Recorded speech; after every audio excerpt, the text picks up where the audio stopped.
Namaste. Good morning to all. Today we are going to study sources of funds in financial management. So there are four sources of funds in financial management, that is debt capital, equity capital sources, preference share capital sources, and fourth is retained earning. So firstly we will talk about debt capital.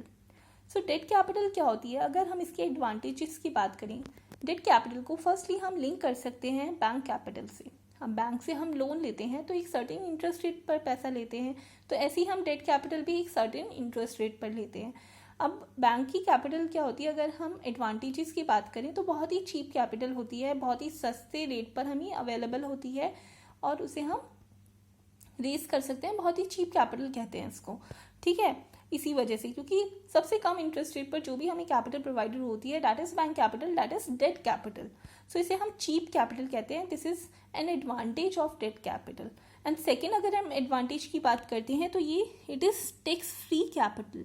Tax free capital means इस पे हमें tax पे नहीं करना पड़ता. जो भी interest पे किया जाता है, कंपनी जो भी बैंक में इंटरेस्ट पे करती है, डेट कैपिटल पे इंटरेस्ट पे करती है, उस पर कोई भी इंटरेस्ट पे नहीं होता है.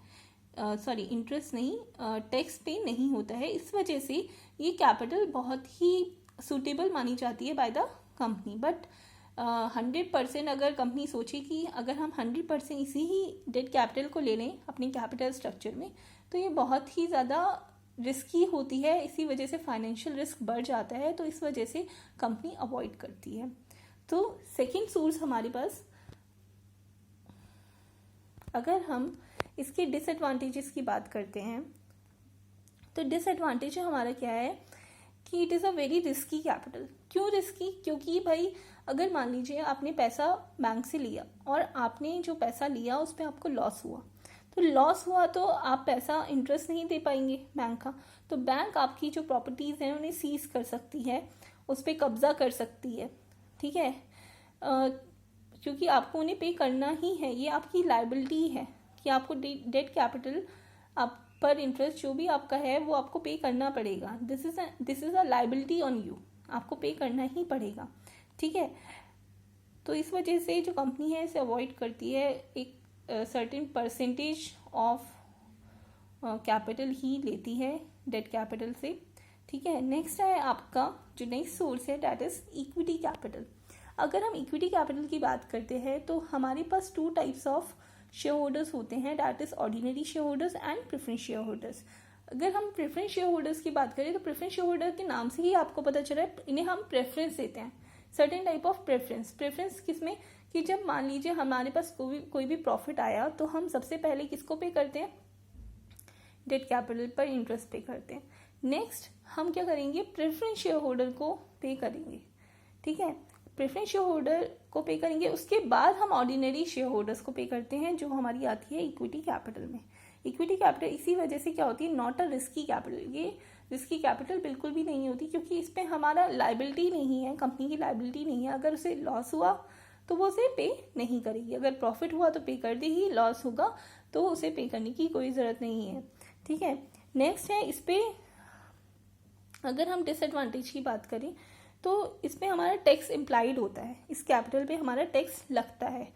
तो इस वजह से ये डिसएडवांटेज होता है इस कैपिटल का. जो भी हमारे पास हम डेट कैपिटल देने के बाद जो भी हमारा प्रॉफिट बचता है, ठीक है, तो उस प्रॉफिट पर हम क्या करते हैं? टैक्स डिडक्ट करके फिर हम इन्हें पे करते हैं. तो इस वजह से ये इतनी ज़्यादा फ़ायदेमंद कैपिटल नहीं होती. नेक्स्ट, अगर हम ज़्यादा से ज़्यादा शेयर कैपिटल रखेंगे, इक्विटी शेयर कैपिटल रखेंगे, तो हमारा जो कंट्रोल होगा शेयर होल्डर्स, जो एग्जिस्टिंग शेयर होल्डर्स हैं, उनका कंट्रोल कम हो जाएगा कंपनी पर से, ठीक है. तो these are the disadvantage of equity capital.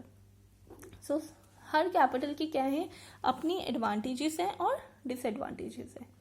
Next is preference share capital. जैसे कि मैंने प्रेफरेंस शेयर होल्डर्स के बारे में आपको बताया था कि वो एक फिक्स इंटरेस्ट रेट पर पैसा देते हैं. जैसे a fix interest rate of return more than debt capital is provided to preference share holders and it is less risky than debt capital. So एक सर्टेन इंटरेस्ट रेट पर हम इनसे पैसा लेते हैं, जो कि डेट कैपिटल पे जो इंटरेस्ट रेट पे होता है उससे ज़्यादा होता है। क्यों ज़्यादा होता है? क्योंकि ये ज़्यादा रिस्क लेते हैं, डेट कैपिटल से ज़्यादा रिस्क लेते हैं ये वाले शेयर होल्डर। क्योंकि सबसे पहले तो हम डेट कैपिटल पे इंटरेस्ट पे करेंगे, फिर इसके बाद हम प्रेफरेंस शेयर कैपिटल पर जो भी हमें डिविडेंड देना है वो पे करेंगे। ठीक है, नेक्स्ट है हमारा रिटेन्ड अर्निंग। रिटेन्ड अर्निंग क्या होता है? देखिए, जब भी हमारे पास प्रॉफिट आता है तो जो भी हमारे पास बचता है ऑर्डिनरी शेयर होल्डर्स के लिए, तो एक फाइनेंशियल मैनेजर डिसाइड करता है कि कितना पार्ट उसे एज अ डिविडेंड पे करना है अपने शेयर होल्डर को और कितना पार्ट उसे बचाना है कंपनी के पास, सो डैट कि वो किसी आगे फ्यूचर में कोई अगर प्रॉफिटेबल प्रोजेक्ट उसके पास आता है तो वो वहाँ पर इन्वेस्ट कर सके। तो इस वजह से एक some part of money, some part of profit is retain within the company for future purposes is called retain earning. और रिटेन अर्निंग भी हमारा क्या है? एक one type of source of fund है। क्यों? क्योंकि ये भी हमें आगे चलकर हम इस पैसे को यूज कर सकते हैं फाइनेंस करने के लिए अपने प्रोजेक्ट्स को। सो these are the sources of funds. Now this is an example of sources of fund, जिससे आपको बिल्कुल क्लियर हो जाएगा कि हम कैसे हम डेट कैपिटल और ऑर्डिनरी शेयर होल्डर्स को पे करते हैं। सो फर्स्टली हमने एक एग्जांपल लिया है जिसमें ऑपरेटिंग इनकम हमारी 2 लाख रुपए है। ठीक है, और हमारी जो डेट कैपिटल है वो 1 लाख रुपये है एट 10%। हमने 1 लाख रुपए पैसा लिया है डेट कैपिटल से 10% की इंटरेस्ट रेट से। तो सबसे पहले हम क्या पे करते हैं? देखिए, EBIT is operating income. EBIT means earning before interest and taxes. Interest सबसे पहले हम पे करेंगे, और इंटरेस्ट कितना होगा? 10% निकालिए 1 लाख का, दैट इज 10,000। तो हम सबसे पहले 10,000 पे करेंगे। 10,000 पे किया तो हमारे पास EBT आया, that is earning before taxes, that is 1,90,000। फिर इसके बाद हम टैक्स पे करते हैं। टैक्स पे हमने मान लीजिए टैक्स था हमारा 40%, तो 40% कितना होगा? 1,90,000 का, दैट इज 76,000। तो जब हमने उसे पे कर दिया तो हमारे पास अर्निंग आफ्टर टैक्स आता है, दैट इज 1,14,000। अब ये 1,14,000 हम अपने प्रेफरेंस शेयर होल्डर्स को पे करेंगे सबसे पहले, एंड जो बचा हुआ होगा वो अपने ऑर्डिनरी शेयर होल्डर्स को पे करते हैं। तो इस तरह से हमारा पेमेंट होता है। आई होप आपको इस लेक्चर से क्लियर हो गया होगा कैसे हम क्या क्या कैपिटल सोर्सेस होते हैं हमारे, और हम उन्हें कैसे पेमेंट करते हैं। फिर भी अगर आपको कोई भी डाउट है, you can ask me frankly, you can comment, and please subscribe my channel. Okay, thank you.